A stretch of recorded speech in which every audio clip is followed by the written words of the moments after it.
Hey everybody, welcome to week 2. It's we're continuing to make progress in our classes, and Lisa and I are excited with what you've turned in for week 1. So we're going to start taking the dive into those assignments, and we'll let you know how you're doing. So I'm going to turn it over to Lisa to give you a walkthrough of what to expect in English 301. So Lisa. Wonderful. Okay, so I'm going to share the screen and I'm going to show you what we're working on this time. So let's see. So Jonathan, it's saying I that don't see it's it. disabled. Okay, let me advanced sharing options, all participants.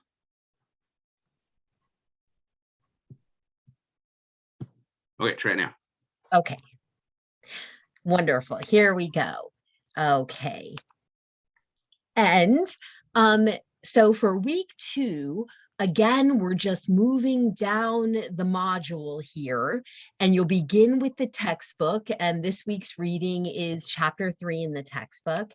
And let me make the point that we're not hitting on all the chapters in this textbook, but please feel free to scroll through some of the ones that we're not hitting on yourself if there's something useful. And if you have any questions about anything that you're reading, please feel free to let me know.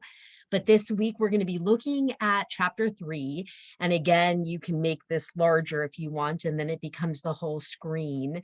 So I'll go ahead and do that just to show you how we would be moving through it in that way. And this week, we're focusing in terms of the textbook reading and some of the assignments on the idea of audience as sort of a beginning foundational block of some of the things we'll think about as we're beginning to craft a piece of writing. And I want to show you that as you're moving through this, the way that this textbook loads is a page at a time, and you'll scroll through down here, the next page, and then the following page. So all of the 3.1, 3.2, 3.3, this will all be chapter 3 of the textbook. It's not long, it's not exhaustive, and it's an excellent textbook. So I think it's very readable and interesting. So that's what you'll do with that first piece. Then again, you can move through those 5 pieces within the weekly module just by going to this next button. And there's a video to watch, a TED Talk. It's just a short piece, again, having us think about the idea of audience and what our audience knows and doesn't know, and what they may assume and what their needs are. So just something to supplement the reading and to give us some things to think about. The next module is going to be a discussion board that now has us thinking. So remember, there's these 2 parallel tracks. One is the tenets of professional writing, and the other is these 4 assignments that we're going to be working on, the more major assignments. So this discussion board has you doing some brainstorming with each other about what your topic will be for that. So the first thing you'll do then is you'll read those 4 primary writing assignments to get a sense of what's going to be asked of you throughout the course with these 4 pieces, because you'll want to make your choice of topic depending upon, that you're sure that you can fulfill the assignments with your chosen topic. Again, this link takes you straight back to that module. At the top of our Canvas page, you'll read the explanation of the 4 major writing assignments, and then you'll read assignment 1, 2, 3, 4, and then you'll go back to that discussion board that has you working with what you may be writing about. So within that discussion board, and I ask you to do this sort of earlier in the week, because later in the week, you'll run your idea by me once you get some feedback from your peers, and we'll solidify your topic this week. So you'll review the assignments, you'll discuss with your peers some of your ideas, your thoughts, see what they think might work best, see some of their suggestions for research or ways that you might modify it before you run it by me. And then you'll reply to your peers as well. I prompt you back to this explanation of discussion board post, which reminds you to make sure to comment on 2 peer posts with a certain number of words and a certain depth and that sort of thing. Moving to the next assignment, and will this let us go to the next? Okay, see, we've already got some people posting. That's wonderful. And then you'll discuss audience and perception, which takes us back to that chapter in the textbook and also to that video that you watched and has you thinking about the role of audience in the choices that you're going to be making. And finally, for this week, you will be running that topic idea by me. So after reviewing each of the primary assignments in the module and discussing with your peers their thoughts about your topics, run it by me. So let's see what we say here. Write a paragraph that establishes which primary population and which area of patient care you're going to choose to work with this quarter. And again, that refers back to that primary page that talks about your choices for those 4 assignments and then those looking at those 4 assignments. Put this paragraph together for me and then be sure to check back for my feedback. My suggestions will probably be something along the lines of maybe you'll want to narrow that topic a little bit from all women to women of color, or from all women to women with a particular kind of health concern. Or my goal is to narrow it for you or help you decide to narrow it in such a way that works best with your interests and is also doable for the work that we're doing in the course, because we're not producing hundreds and hundreds of pages. We'll want to keep it fairly narrow, and yet we need it to be broad enough to lend itself to research. So my goal won't be to change your topic, but to maybe help you think about new ways of approaching what you're interested in writing about. And that'll take us through the week. Let's see, is there anything else that I wanted to share with that? I think not. So I'm just going to go back to that page then, and just let you know that again, you've got these different links that you can click on if you have some questions about how you want to format that, or just shoot me a quick email and I'm happy to help you with any questions that you have. So I will stop sharing now and send it back to Jonathan. Perfect. So that looks awesome. All right, let me share my screen.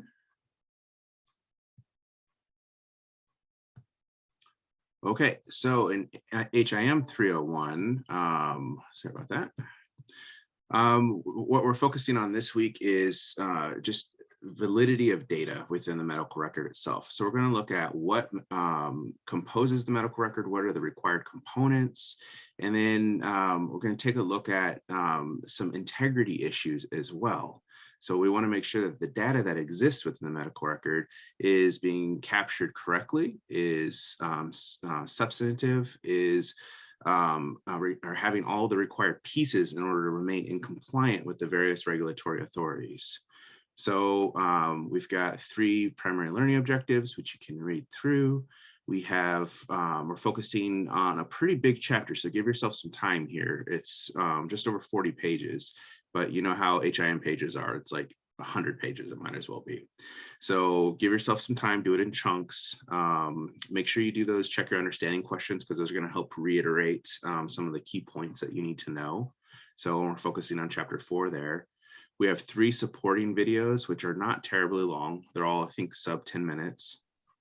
And then we have 3 assignments for this week. So the first one's a discussion board. So second one is an EHR Go activity. And the third one is a set of documentation standards. So I wanted to take you into them real quick just to show you. So all right, so with the discussion board, you're really focusing on how you're going to write 3 paragraphs on how a health record functions within a health organization. So it's really important not just to focus on the general concept of what a medical record does, but to tie it into, like, think about a health organization that interests you or that you have experience in. So for me, that would be Seattle Children's. that would be Multicare, and that would be Kaiser. So pick one of those that you're familiar with, that's, not of my list, and then talk about how the medical record functions there.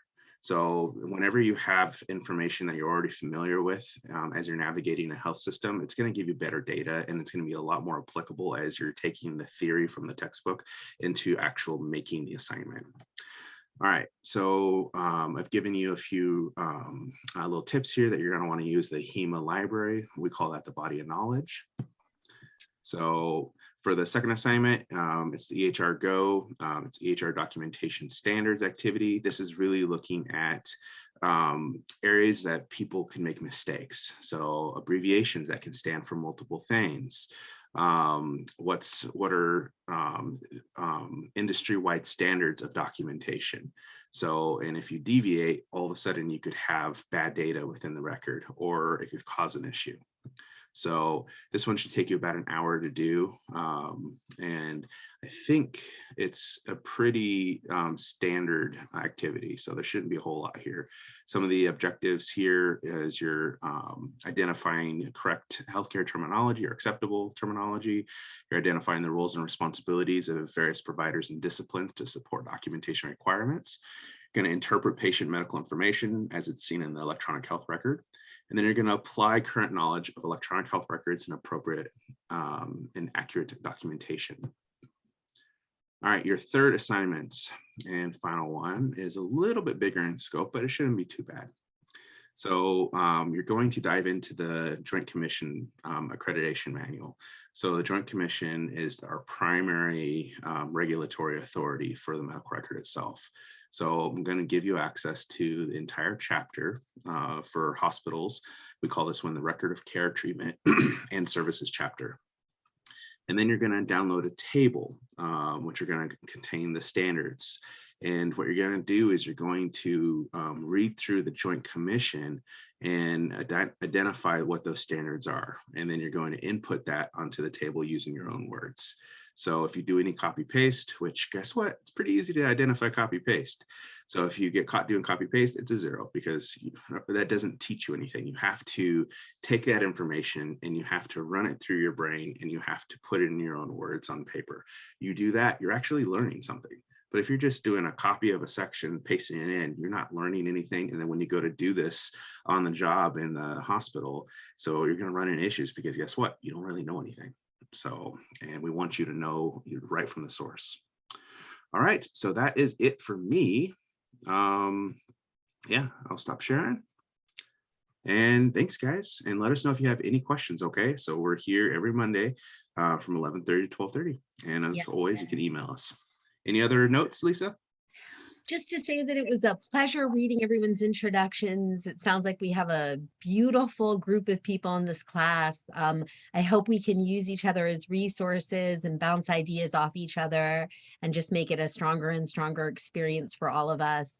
And if any of my comments on assignments are unclear, please let me know. I want to make sure that you're understanding any expectations and that I'm helping you with your writing in ways that are useful for you. So thank you so much for everything you produced last week. And I look forward to looking at and working with this week's work. Great. All right, everybody. We will see you again next week. Bye. Yes.